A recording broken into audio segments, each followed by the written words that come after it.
Banaag pa lang ng araw na sumisilip sa bintana ng aming nursery habang hinehele ko si Zia, ang aking 6 na linggong gulang na anak.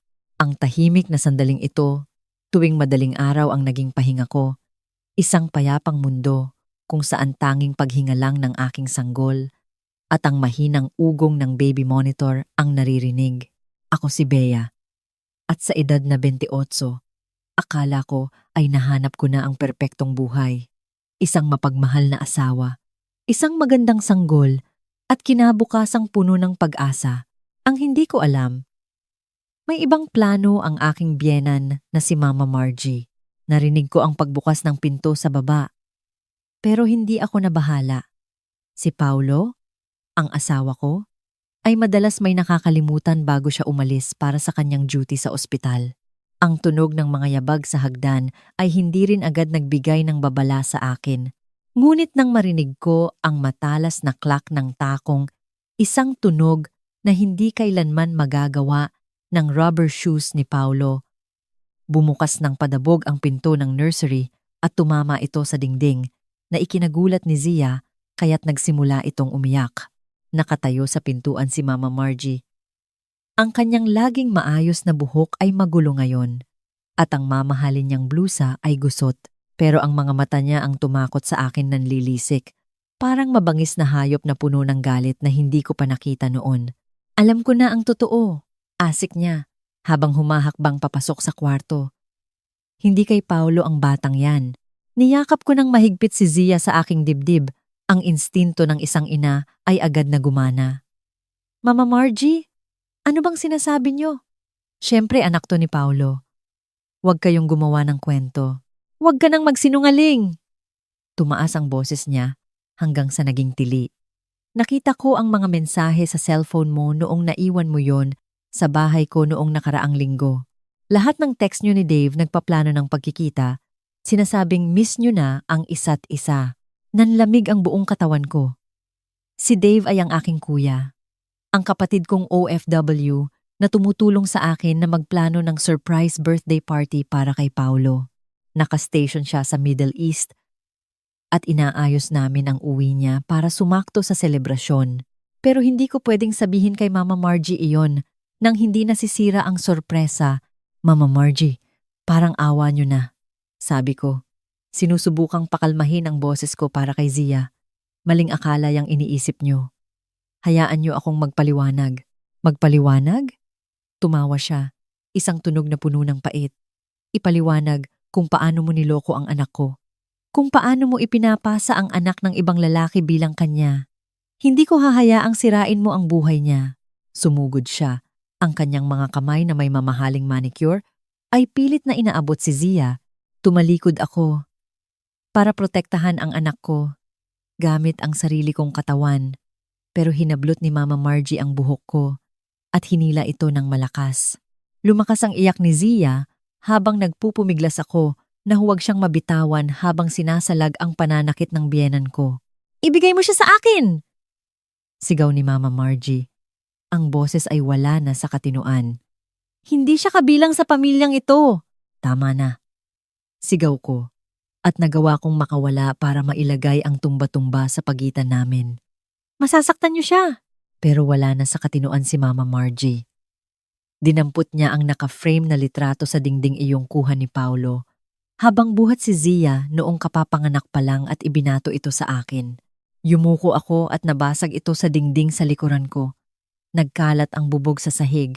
Sa gitna ng lahat ng ito, ang baby monitor ay nakapatong sa tukador. Ang maliit na pulang ilaw nito ay walang tigil sa pagkurap. Nire-record ang bawat segundo ng pagwawala ni Mama Margie. Ikinabit ko ang video monitor na ito noong ipinanganak si Zia dahil bilang bagong ina, gusto kong makita ang bawat paghinga niya. Ngayon, nakukunan nito ang isang bagay na mas masahol pa. Tinawagan ko na si Paulo. Sabi ni Mama Margie, ang boses ay bumaba sa isang mapanganib na bulong. Pauwi na siya. At kapag nakita niya ang mga mensaheng yon, kapag nalaman niya kung anong klaseng babae talaga ang pinakasalan niya, saktong nag-vibrate ang cellphone ko sa ibabaw ng tokador. Hinablot ito ni Mama Margie bago ko pa maabot Ang mukha niya ay napangiwi sa isang ngiting tagumpay habang binabasa ang bagong mensahe. Si Dave na naman, pang-uuyam niya. Hindi na ako makapaghintay na sorpresahin siya. Siguradong matutuwa siyang makita ako. Aba, aba, dagdag na ebidensya ng kataksilan mo. Pinanood ko habang ipinasa niya ang mensahe kay Paulo. Nanginginig ang mga kamay niya sa tuwa. Ang hindi niya alam, ang tunog ng pinto ng kotse na padabog na isinara sa labas ay nagpatigil sa aming dalawa. Ang ngiti ni Mama Margie ay lumawak, mas naging malupit. Si Paulo na yan. Oras na para lumabas ang katotohanan. Dumagundong ang mga yabag sa hagdan at pumasok si Paulo sa nursery, suot pa rin ang kanyang scrubs galing ospital. Tiningnan niya ang eksena sa harap niya, ang basag na salamin, ang nanginginig niyang asawa at umiiyak na anak. At ang kanyang ina na nakatayo doon hawak ang cellphone ko. Ma, sabi niya, puno ng pagkalito ang boses. Anong ginagawa mo rito? Anong nangyayari? Paolo, simula ni Mama Margie. Ang boses ay biglang naging malambing. May, ipapakita ako sa iyo tungkol sa asawa mo bago mo ipakita sa kanya ang kahit ano. Sabi ko, pinatigas ang boses ko kahit nanginginig ang loob ko. Paolo, tingnan mo ang baby monitor. Namutla ang mukha ni Mama Margie nang mapansin niya ang kumukurap na pulang ilaw sa unang pagkakataon. Humakbang si Paolo palapit. Ang instinto niya bilang doktor ang nangibabaw habang tinitingnan kami ni Zia kung may sugat bago bumaling sa monitor. Nire-record niya ng lahat, paliwanag ko, habang pinapanood na gumuho ang kumpiyansa ni Mama Margie. Kinuha ni Paulo ang monitor. Dumilim ang mukha niya habang nire-rewind ang footage. Tumayo kaming lahat sa isang tensyonadong katahimikan na binabasag lamang ng humihinang iyak ni Zia habang pinapanood niya ang pag-atake ng kanyang ina. Kapatid ko si Dave, tahimik kong sabi. Kuya ko siya. Darating siya sa susunod na linggo para sa birthday mo. Surprise sana yon. Humigpit ang hawak ni Paulo sa monitor habang pinapanood niya ang pagbato ng kanyang ina sa picture frame. Narinig ang mga paratang. Nakita ang pagsabunot sa akin habang hawak ko ang aming anak. Nang tumingala siya, ang mukha niya ay puno ng nagtitimping galit. Lumabas ka, sabi niya kay Mama Margie. Ang boses ay kasing lamig ng yelo. Paolo, anak, hindi mo naiintindihan. Simula ni Mama Margie, inaabot ang braso niya. Gusto lang kitang protektahan. Protektahan ako? Hinawi niya ang kamay ng ina.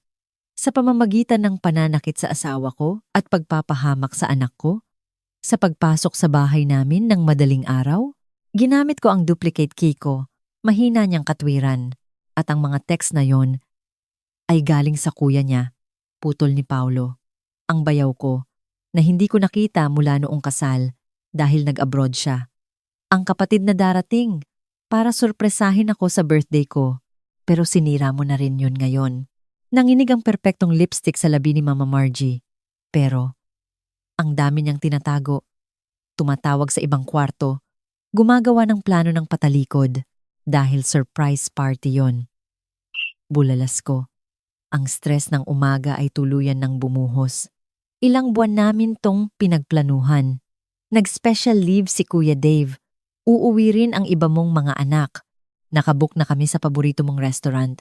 Lumambot ang mukha ni Paulo nang tumingin sa akin, tapos ay tumigas ulit nang humarap sa ina. Ibigay mo sa akin ang susi mo, ang duplicate key ng bahay na to. Ibigay mo sa akin ngayon din. Nanginginig ang mga kamay ni Mama Margie habang binubuksan ang kanyang designer bag at inilabas ang keyring. Tinanggal niya ang susi ng bahay namin at inabot ito at hinayaang mahulog sa sahig nang walang sino man sa amin ang kumuha. Hindi ito ang unang beses, di ba? Tanong ni Paulo. Tahimik pero matindi. Ang mga biglaang pagbisita, ang pag-usisa kay Bea sa lahat ng bagay, ang mga komento na hindi ko kamukha si Zia. Nakita ko kung paano dumaan sa mukha ng asawa ko ang mga alaala ng maliliit na kalupitan ng ina niya sa paglipas ng mga taon. Mga sandaling isinumbong ko sa kanya. Pero binaliwala niya bilang pagiging protective lang ng nanay niya.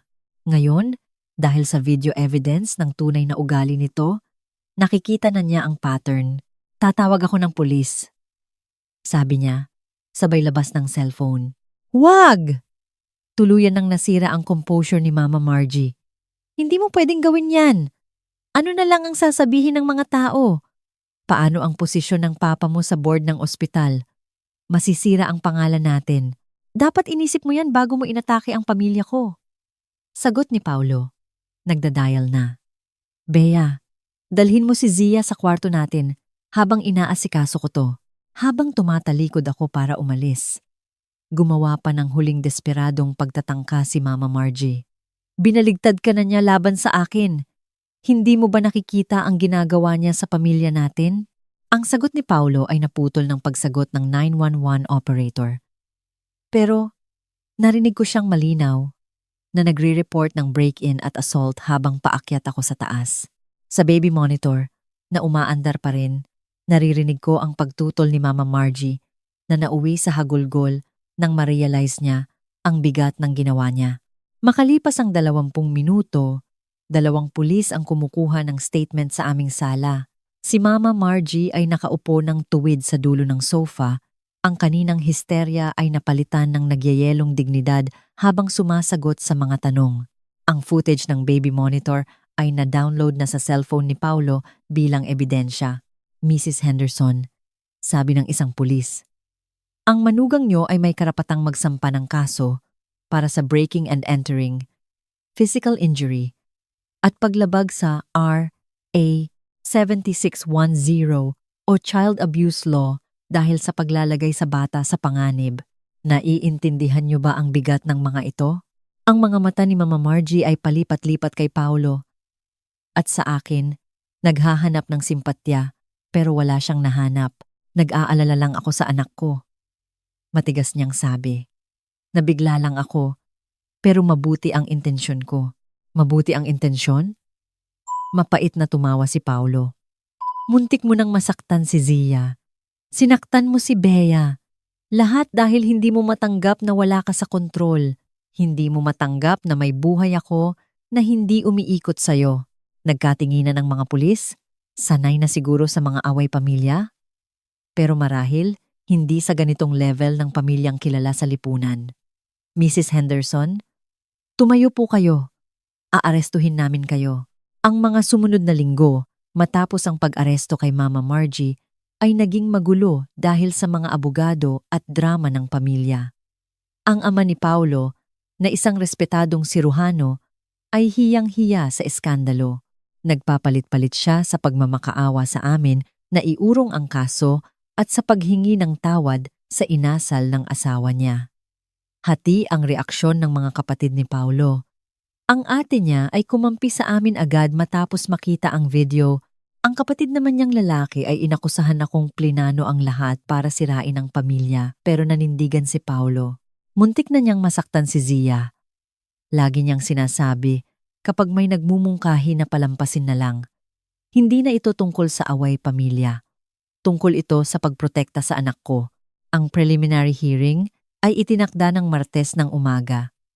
Nakaupo ako sa korte. Tulog si Zia sa carrier niya. Nang ipasok si Mama Margie, mukha siyang lumiit. Ang kanyang mga designer na damit ay napalitan ng simpleng kasuotan na wala ang kanyang pagkadonya. Pero nang makita niya kami, naroon pa rin ang masamang tingin sa mga mata niya. Nagpresenta ang prosekusyon ng ebidensya ng premeditated harassment. Ipinakita ang mga screenshot ng text messages na ipinadala ni Mama Margie sa iba't ibang kamag-anak nitong mga nakaraang buwan. Mga mensaheng kinukwestiyon kung anak ba talaga ni Paulo si Zia. Nagpapahiwatig na may iba ako at nagtatanim ng duda sa pagkatao ko. Bukod dito, patuloy ng piskal. May video evidence kami.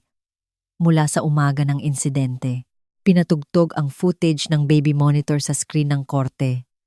Sa panonood ulit, bumaligtad ang sikmura ko.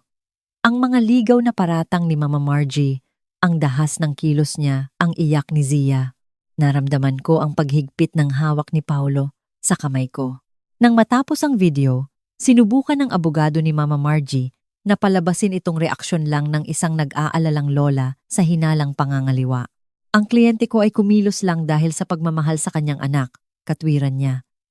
Bagamat sobra ang pamamaraan, ang intensyon niya ay sirain ang pamilya ko. Putol ni Paulo, sabay tayo. Pinahintulutan siya ng huwes na magsalita. Hindi ito pagmamahal. Ito ay kontrol. At noong naramdaman niyang nawawala ang kontrol na yon, sinubukan niyang saktan ang mga taong pinakamamahal ko. Gumuho ang mukha ni Mama Margie, tumulo ang luha sa kanyang mga pisngi. Paolo, parang awa mo na. Pagsusumamo niya. Nanay mo ako. Lahat ng ginawa ko ay para sa iyo. Hindi! Matatag na sagot ni Paulo. Lahat ng ginawa mo ay para sa sarili mo. At dito na ito natatapos. Nakinig ang huwes sa parehong panig bago ibaba ang desisyon. Haharapin ni Mama Margie ang mga kaso at inutusan siyang sumailalim sa psychological evaluation at treatment. Higit sa lahat, binigyan siya ng restraining order na nagbabawal sa kanyang lumapit sa akin, kay Zia o sa aming tahanan. Paglabas namin ng korte, inakbayan ako ni Kuya Dave na dumating para sa kanyang bakasyon kahit nasira ang surprise party. Ayos ka lang, bunso? Tumango ako habang pinapanood si Mama Margie na inilalayo ng kanyang abogado. Sasabihin natin ang totoo, sabi ni Paulo, habang marahang hinahaplos ang pisngi ng aming anak, na minsan, ang mga taong dapat na nagmamahal sa atin, nang lubos ay sila pang nakakasakit ng todo, pero hindi ibig sabihin noon ay titigil na tayo sa pagbuo ng sarili nating kaligayahan. 6 na buwan ang lumipas, lumipat kami sa isang bagong bahay sa ibang subdivision, malayo sa impluwensya ng pamilya nila. Kumuha si Paulo ng posisyon sa ibang ospital. Naglagay kami ng state-of-the-art na security system, pero itinago ko ang baby monitor bilang paalala hindi ng pag-atake, kundi kung paano nito inilabas ang katotohanan. Si Mama Margie ay sumailalim sa court-mandated therapy. Na-diagnose siya ng therapist na may narcissistic personality disorder at hindi malusog na attachment kay Paulo. Paminsan-minsan ay nagpapadala siya ng sulat sa pamamagitan ng abogado, nagsasabing nagsisisi siya at gustong makita si Zia. Itinatago namin ang mga ito nang hindi binubuksan. Ang ate ni Paulo ay naging madalas na bisita, bumabawi sa panahon at bumubuo ng magandang relasyon bilang tita kay Zia. Ang kapatid niyang lalaki ay unti-unti ring lumambot, lalo na noong nabuntis ang asawa niya at naintindihan niya ang tindi ng pagiging protektibo ng isang magulang. Noong nakaraang linggo, habang hinehele ko si Zia sa bago naming nursery, pumasok si Paulo at niyakap kaming dalawa. Patawad, bulong niya. Hindi dahil sa nangyari noon. Dapat nakita ko agad. Dapat mas naprotektahan kita. Sumandal ako sa kanya habang pinagmamasdan ang payapang mukha ng anak namin. Pinrotektahan natin ang isa't isa, sagot ko. At ngayon, siya naman ang pinoprotektahan natin. Ganoon ang ginagawa ng totoong pamilya. Nakatungtong pa rin ang baby monitor sa ibabaw ng tokador. Ang pulang ilaw nito ay patuloy sa pagkurap. Pero ngayon, tanging mga tahimik at masayang sandali na lang ng buhay namin ang nire-record nito. Ang mga unang hakbang ni Zia, ang mga hagikgik niya, habang binabasahan siya ni Paulo ng kwento bago matulog. Ang mga oyaye na kinakanta ko tuwing nagpapadede sa gabi. Ito ang mga alaalang pinipili naming itago. Ang mga nagpapatunay na ang pamilya ay hindi tungkol sa pagkontrol o pag-aari, kundi tungkol sa pagmamahal, tiwala, at pag-iingat sa kapayapaang pinaghirapan naming mabuo. Minsan, naiisip ko pa rin ang umagang iyon, ang desperadong pagtatangka ni Mama Margie. Pero kapag tinitingnan ko ang anak namin na lumalaking matatag at panatag sa kaalamang mahal siya ng walang kondisyon, may mga taong hinding-hindi maiintindihan na ang pagmamahal ay hindi kailangang patunayan o subukin. Kailangan lang itong ibigay ng kusa, ng walang kapalit o inaasahan. At iyon ay isang aral na sulit na matutunan, anuman ang naging kabayaran.